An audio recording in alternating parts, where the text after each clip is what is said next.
الحمد لوليه والصلاة والسلام على نبيه أما بعد أعوذ بالله من الشيطان الرجيم بسم الله الرحمن الرحيم لكل أمة أجل لا تستأخرون ساعة ولا تستقدمون صدق الله العظيم إن الله وملائكته يصلون على النبي يا أيها الذين آمنوا صلوا عليه وسلموا تسليما اللهم صل على سيدنا ومولانا محمد معدن الجود والکرم۔ آج ہم ان کے ایصال ثواب کے لیے حاضر ہیں۔ ایک وقت وہ ہوگا کہ ہمارے کی ایصال ثواب کی محفل منعقد ہوگی اور اس سے کوئی بھی انکار نہیں کر سکتا ہے، اور اسی لیے ہم کو یہ چاہیے کہ ہم اپنی آخرت کی تیاری کریں، اپنے ایمان عقیدے دین کی حفاظت کی کوشش کریں۔ لیکن آج دنیا میں مشغولیت اتنی زیادہ ہو گئی کہ ہم کو تو ہمارے مذہب نے، ہمارے آقا صلی اللہ تعالیٰ علیہ وسلم نے کثرت سے موت کو یاد کرنے کا اور اس کی تیاری کا حکم دیا، لیکن ماحول ایسا ہوتا جا رہا ہے کہ اب تو اگر گھر والوں کے درمیان بھی اگر موت کا تذکرہ کیا جائے تو لوگوں کو برا لگ جاتا ہے کہ یہ بار بار موت کا ذکر کیوں کیا جاتا ہے، حالانکہ جو بندہ مومن کثرت سے موت کو یاد کرتا ہے تو اس کی یاد خواہشات نفسانی کو ختم کرتی ہے اور قبر کی تیاری کے اوپر اس کی یاد ابھارتی ہے۔ آپ دیکھیں کہ موت سے ہماری غفلت کیسی ہو گئی کہ آج دنیا میں ہزاروں چیزوں کی فکر کرتے ہیں اور دنیا کی بہت سی نعمتوں کے بارے میں سوچتے ہیں، لیکن ہم اس بات کو یاد رکھ کر چلیں کہ کل میدان محشر میں اللہ تبارک و تعالیٰ کی بارگاہ میں دنیا کی جو عطا کردہ نعمتیں ہیں ان کے بارے میں جواب بھی دینا ہے، اور ایک روایت میں یہ آیا ہے کہ کل میدان محشر میں اللہ تبارک و تعالی تمام بندوں سے اس چیز کے بارے میں سوال کرے گا کہ میں نے تم کو زندگی عطا فرمائی تو تم نے اپنی زندگی کو کہاں پر گزارا۔ ایک سوال یہ بھی کیا جائے گا کہ تم نے جو علم حاصل کیا اس پر کہاں تک تم نے عمل کیا، اور جس کو دولت دی گئی ہے، مال دیا گیا ہے، اس کے بارے میں یہ سوال کیا جائے گا کہ تم نے مال کہاں سے حاصل کیا اور کہاں خرچ کیا۔ اب آپ دیکھیں کہ دنیا کی دولت ہم کو مل جاتی ہے یا یہ کہ زندگی ہم کو مل گئی، تو آج کے وقت میں زندگی ایسے گزاری جاتی ہے غفلت کے ساتھ کہ جیسے کہ یہ زندگی کے ہم مالک ہو گئے، اور کئی بار تو ایسا ہوتا ہے کہ اگر کسی کو آخرت کی یاد دلانے کی کوشش کی جائے، اس کی زندگی کو سنوارنے کے بارے میں کچھ کہا جائے، تو دل میں یہ سوچتا ہے کہ زندگی میری ہے اور مجھے ٹوکنے والا کون ہوتا ہے، مال میرا ہے اور میرے مال کے بارے میں مجھ سے کچھ کہنے والا کون ہوتا ہے۔ حالانکہ جب ہمارے مذہب نے ہم کو یہ بتا دیا کہ زندگی کے ہر سانس کے بارے میں رب تبارک و تعالیٰ کی بارگاہ میں جواب دینا ہے، مال جو ہم جمع کرتے ہیں اس کو جمع کرنے میں بھی ہم آزاد نہیں ہیں، بلکہ حقیقت تو یہ ہے کہ ہماری آخرت کی دولت یہ ہے کہ تین نعمتیں اگر بندے کو حاصل ہو جائے تو وہ اللہ تبارک و تعالیٰ کی بہت بڑی نعمت ہے۔ ایک بزرگ کا قول ہے، انہوں نے فرمایا کہ 3 دولتیں جسے مل جائے وہ بڑی عظیم دولت ہوتی ہے۔ ایک دولت تو یہ مل جائے کہ رب نے جو زندگی عطا فرمائی ہے اس زندگی کو شریعت مطہرہ کی پابندی کے ساتھ گزارا جائے۔ ایک دولت مرنے کے وقت حاصل ہوتی ہے، اور مرنے کے وقت حاصل ہونے والی دولت یہ ہے کہ آدمی ایمان کے ساتھ دنیا سے رخصت ہو جائے۔ اور ایک دولت جب میدان محشر میں اٹھائے جائیں گے تو میدان محشر میں یہ دولت عطا کی جائے گی نیک لوگوں کو کہ اللہ تبارک و تعالی ان کو جنت کی نعمت عطا فرمائے گا۔ اب جو ہمارے بزرگوں نے 3 دولتوں کا ذکر کیا، آپ مجھے بتائے اس دولت کی اہمیت کے حوالے سے کتنے لوگ غور کرتے ہیں،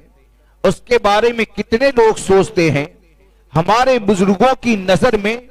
دولت اسے کہا جاتا ہے کہ جو انسان دنیا میں شریعت کی پابندی کرے۔ ہمارے بزرگوں کی نظر میں نعمت اسے مانا جاتا ہے کہ دنیا سے رخصت ہو تو زبان پر کلمہ طیبہ جاری ہو جائے۔ ہمارے بزرگوں کی نظر میں دولت اسے کہا جاتا ہے کہ میدان محشر میں شفاعت کا پروانہ حاصل ہو جائے۔ اب جب یہ اصل دولت ہے تو ہم کو اسی کے بارے میں غور کرنا چاہیے، لیکن آپ دیکھیں کہ آج ہماری غفلت کا حال کیا۔ حالانکہ یہ ہر آدمی جانتا ہے، میں ابھی بیٹھا ہوں میں بھی یہ جانتا ہوں کہ آج مجھے کہا جاتا ہے کہ مولانا ہے، ہو سکتا ہے کل اس وقت کہا جائے کہ مولانا تھے، یہ ہو سکتا ہے، ہم کو اس کے بارے میں پتہ نہیں ہے۔ دنیا کے بارے میں اتنی زیادہ فکر ہے کہ آپ اس چیز پر غور کریں کہ مثال کے طور پر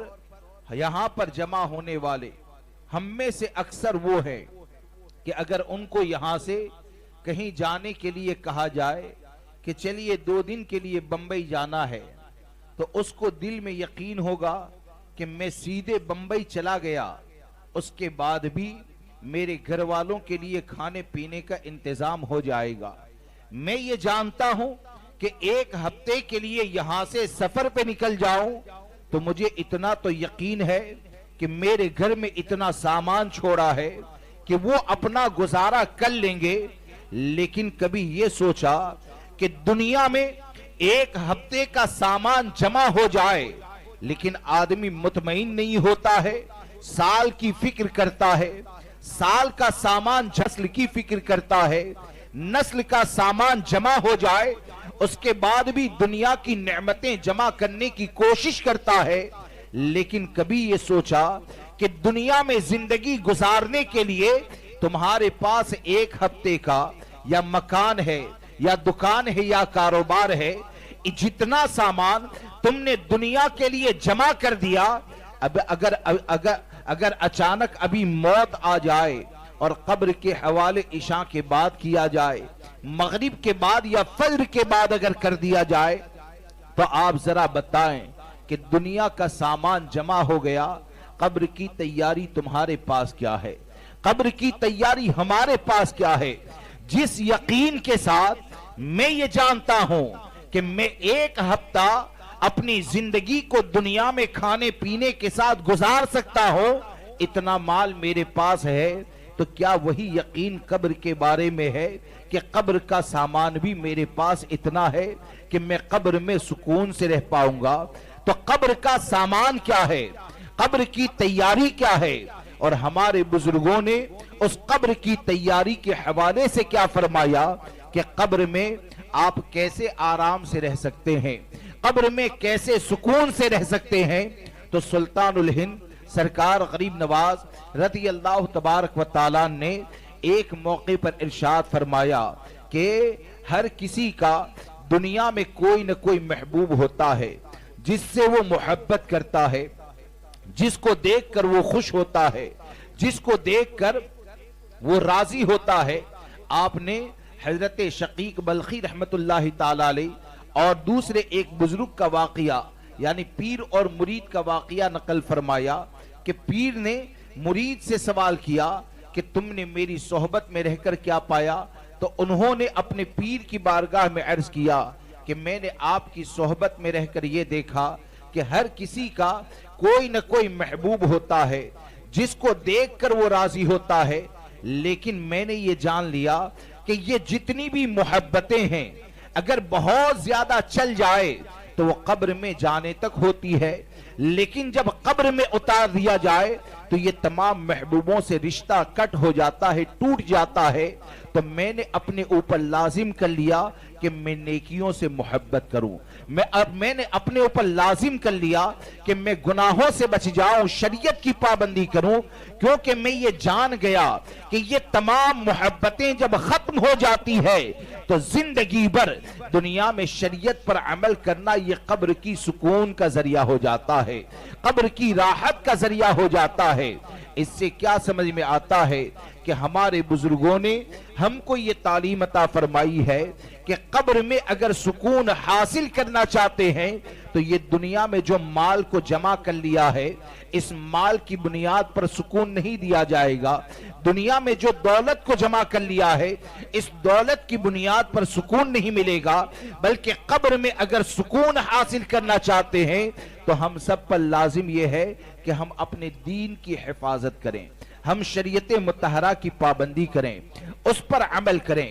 آپ دیکھیں کہ آج جس طرح آدمی گناہوں میں مبتلا ہوتا ہے تو گناہوں میں مبتلا ہونے کی وجہ کیا ہے؟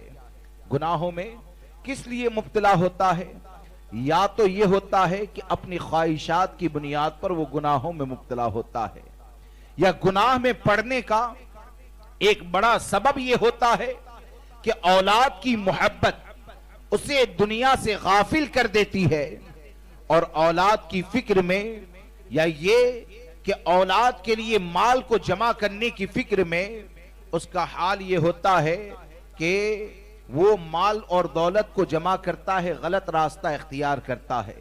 یا اپنی بیوی بچوں کی خواہشات کی تکمیل کرتا ہے۔ آپ نے کبھی سوچا کہ جس اولاد کے لیے اگر کوئی گناہ کے اندر گرفتار ہوتا ہے، غلط طریقے سے مال کو جمع کرے گا،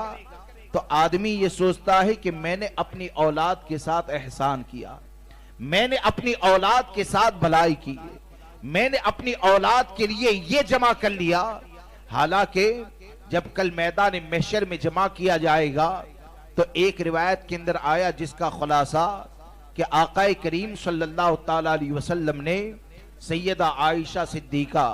رضی اللہ تبارک و تعالیٰ عنہا سے میدان محشر کے حوالے سے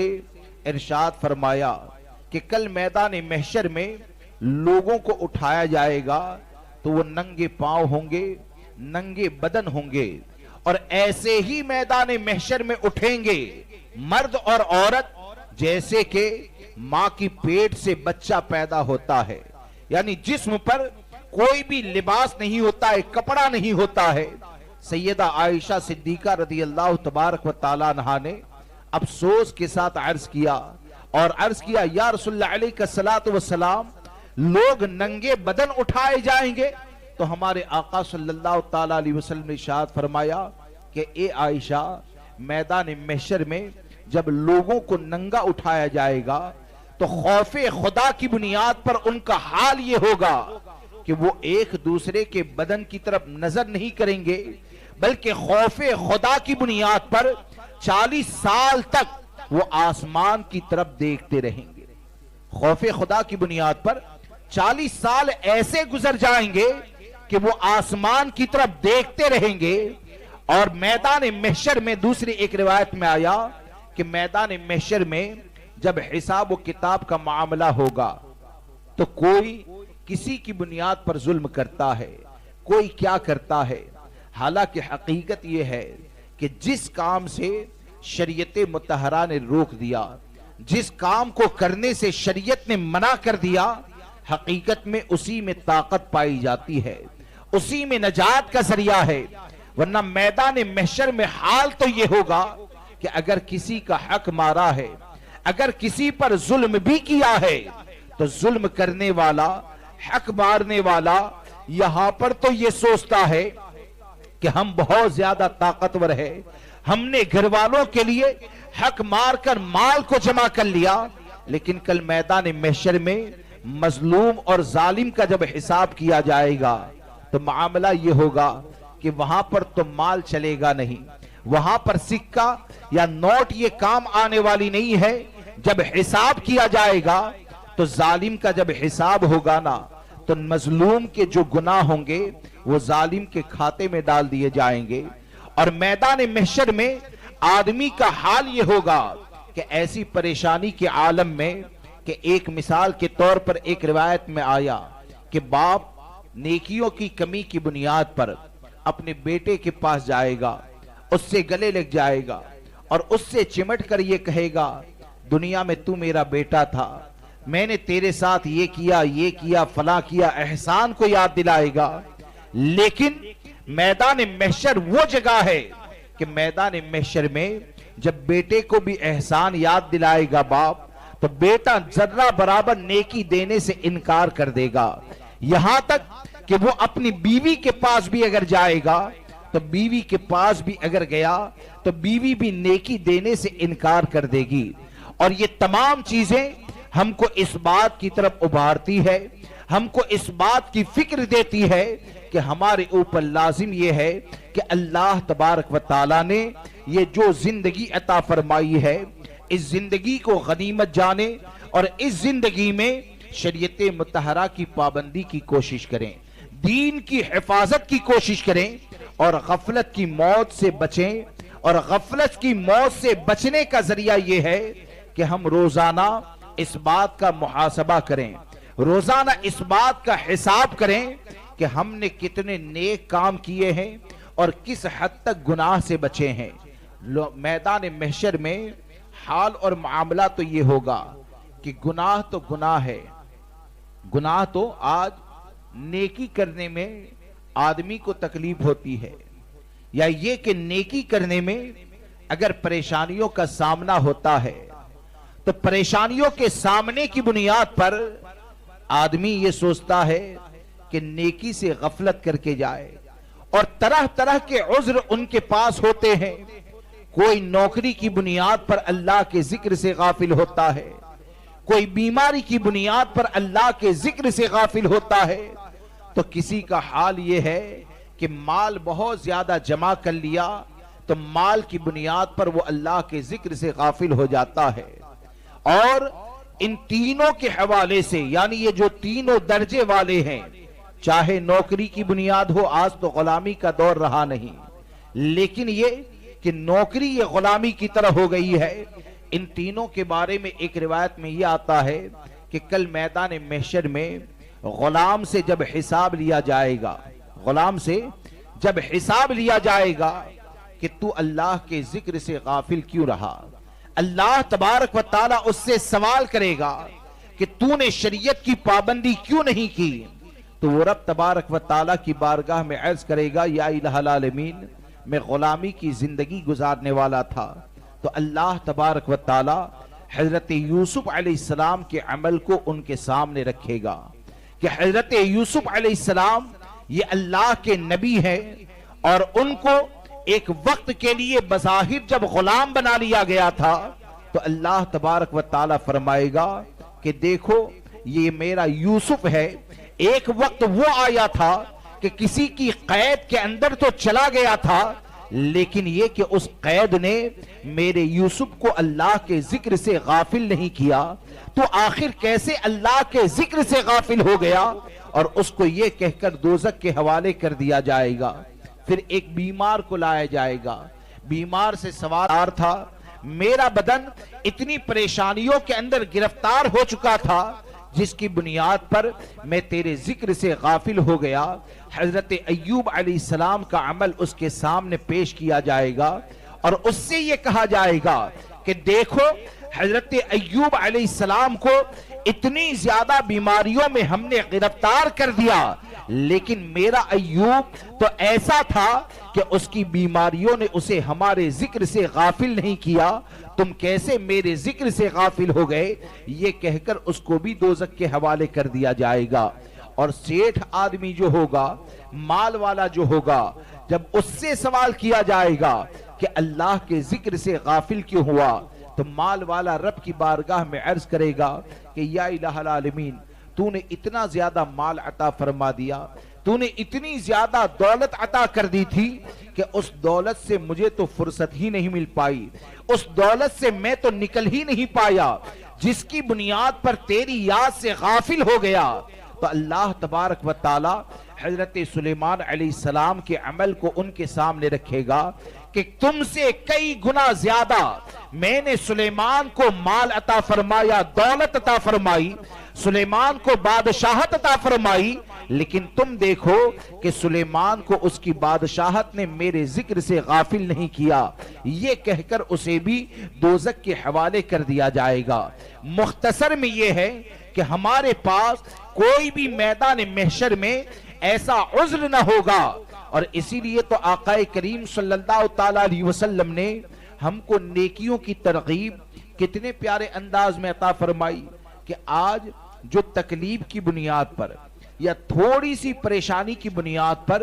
جو شریعت کے احکام والہ الکرام و اصحابہ العظام و ابنہ الکریم وبارک وسلم صلاۃ و سلام علیک یا سیدی یا رسول اللہ صلی اللہ تعالی علیہ وسلم، آپ دیکھیں کہ ہم فرائض سے غافل ہو جاتے ہیں، فرائض سے غافل ہو جاتے ہیں، جن چیزوں میدان محشر میں ایسا کوئی موقع ملنے والا ہے ہی نہیں۔ کیوں؟ کہ وہ جزا کا دن ہے، وہ بدلے کا دن ہے، عمل کا دن تو یہ ہے، زندگی کی سانس جب تک چلے گی یہ عمل کا دن ہے، قبر میں چلے گئے معاملہ ختم، میدان محشر میں اٹھے تو وہاں پر تو بدلے کا دن ہے، تم نے جو کیا اس پر بدلہ دیا جائے گا۔ لیکن ہمارے آقا کیا ارشاد فرماتے ہیں کہ اگر میدان محشر میں تجھے کھجور کا پودا لگانے کا موقع ملے تو آپ ارشاد فرماتے ہیں تجھے چاہیے کہ ایسا کر لے۔ کیا فرمایا؟ تجھے چاہیے کہ ایسا کر لے۔ اب کھجور کا جو پودا لگائیں گے، اگر بالفرض موقع مل جائے تو کھجور کا پودا لگانا، کیا اس کا ثواب نماز کے برابر ہے، روزے کے برابر ہے، حج یا زکوٰۃ کے برابر ہے؟ چھوٹی سی نیکی ہے، اور چھوٹی سی نیکی کرنے کا حکم ہمارے آقا دیتے ہیں کہاں پر؟ اگر میدان محشر میں موقع مل جائے۔ اب آج ہم جو دنیا کی پریشانی کی بنیاد پر فرائض سے غافل ہو جاتے ہیں، فرائض کو چھوڑ دیتے ہیں، تو یہ دنیا کی پریشانی ہے، اور ہم کو چھوٹی نیکی کرنے کا موقع مل جائے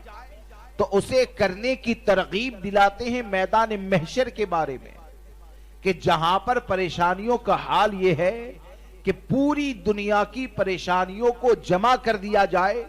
پھر بھی میدان محشر کی پریشانیوں کا ایک حصہ نہیں ہو سکتی ہے۔ اتنی پریشانی میں چھوٹی سی نیکی کا موقع مل جائے تو گویا کہ ہمارے آقا ہم کو فکر دیتے ہیں کہ پریشانیوں کی طرف مت دیکھنا، بلکہ نیکی کا موقع مل جائے تو نیک عمل کر لینا۔ کیوں یہ فکر دی جاتی ہے؟ اس کی وجہ کیا ہے؟ ہم کو ہمارے آقا نے یہ تعلیم عطا فرمائی کہ کتنی بھی پریشانی کے بعد اگر نیک عمل کا موقع مل جائے تو نظر پریشانی پر نہیں ہونی چاہیے، بلکہ اس پر ہونی چاہیے کہ پریشانی تو آج ہے، کل چلی جائے گی، تکلیف تو آج ہے، تھوڑی دیر کے بعد دور ہو جائے گی، لیکن اگر نیک عمل تو نے کر لیا، اگر نیکی پر نظر تیری رہی تو امید یہ ہے کہ یہی نیک عمل ہو سکتا ہے تیرے لیے جنت میں جانے کا ذریعہ بن جائے، یہی نیک عمل تیرے لیے جنت میں جانے کا ذریعہ بن جائے۔ بلکہ نیک عمل کی اہمیت کے حوالے سے تو یہاں تک ایک روایت کے اندر یہ آیا کہ جب جنتیوں کو جنت میں داخل کر دیا جائے گا، جنتی لوگ جو ہوں گے ان کو جب جنت میں داخل کر دیا جائے گا تو ظاہر سی بات ہے کہ جنت میں تو آرام ہے، جنت میں راحت ہے، جنت میں سکون ہے، کوئی غم نہیں ہے۔ لیکن جنت میں داخل ہونے والے وہ لوگ کہ جنہوں نے دنیا میں کچھ لمحے یا کچھ دن اللہ کے ذکر سے غافل ہو کر گزارے ہوں گے، عمل تو اتنے نیک تھے، رب کا فضل تو یہ ہوا کہ وہ جنت میں داخل تو ہو گئے، وہ راحت میں ہے، وہ سکون میں ہے، لیکن جنت میں جانے کے بعد، راحت میں داخل ہونے کے بعد بھی وہ دنیا کے ان ایام کو، ان دنوں کو جب یاد کریں گے کہ فلاں دن ہم نے اللہ کے ذکر سے غافل ہو کر گزارے، اور ان سے زیادہ ذکر کرنے والے کے مقام اور مرتبوں کو جنت میں دیکھیں گے، تو وہ جنت میں داخل ہونے کے بعد بھی افسوس کریں گے کہ کاش کہ دنیا میں ہم اللہ کے ذکر سے غافل نہ ہوتے، کاش کہ ہم دنیا میں اللہ کے ذکر سے غافل نہ ہوتے۔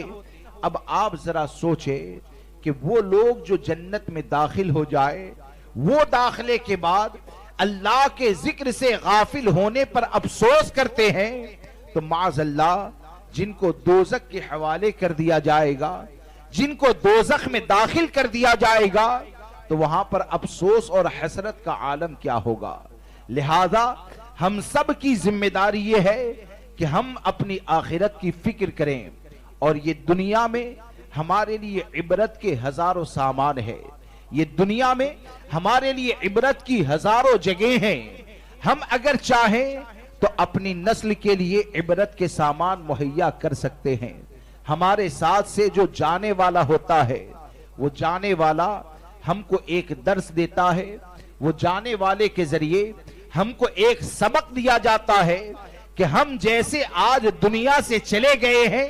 کل تمہارا بھی وقت آنے والا ہے، اور جہاں پر بہت سے ایصال ثواب کے ذرائع ہوتے ہیں، وہاں پر اپنے ماں باپ کے لیے، اپنے عزیز و اقربا کے لیے، خاص کر کے ایسا آدمی جو دنیا سے جائے، ایسا آدمی جو دنیا سے جائے کہ جن کے ماتحت، یعنی جن کے ہاتھ کے نیچے کچھ لوگ تھے۔ مثال کے طور پر ہمارے حافظ صاحب کے والد، وہ دنیا سے گئے، تو حافظ صاحب اپنے باپ کے ماتحت ہے، یعنی ان کی حکومت، ان کی نگرانی میں اولاد رہتی ہے۔ تو جب اولاد ان کی نگرانی کے اندر رہے نا، تو ایصال ثواب کی ایک بہترین صورت اور ایصال ثواب کا ایک بہترین ذریعہ یہ ہے کہ جس کے باپ کا انتقال ہو جائے، جس کی ماں کا انتقال ہو جائے، وہ صحیح معنوں میں اپنے باپ کے احسان کو، ان کی محبتوں کو یاد کرتا ہے، اپنی ماں کے احسان اور ان کی محبتوں کو یاد کرتا ہے، تو ایصال ثواب کی ایک بہترین صورت یہ ہے کہ بیٹا اپنے باپ کا، بیٹا شریعت مطہرہ کا پابند بن جائے، اولاد شریعت مطہرہ کی پابند بن جائے۔ کیوں کہ جب اس کے ماں باپ کو قبر میں اتار دیا جاتا ہے، اور اولاد اگر نیک ہوتی ہے تو وہ اولاد اپنی ماں باپ کے لیے قبر میں راحت کا ذریعہ ہوتی ہے، وہ اولاد اپنے ماں باپ کے لیے قبر میں، میدان محشر میں سکون کا ذریعہ ہوتی ہے۔ کیوں کہ جب اولاد نیک ہوتی ہے، شریعت کی پابندی کرتی ہے، اور اس کے لیے مغفرت کی دعا کرتی ہے، تو نیک اولاد کا دنیا میں زندہ رہنا، یہ بھی حقیقت یہ ہے کہ والدین کے لیے ایک ایصال ثواب کا ذریعہ ہے،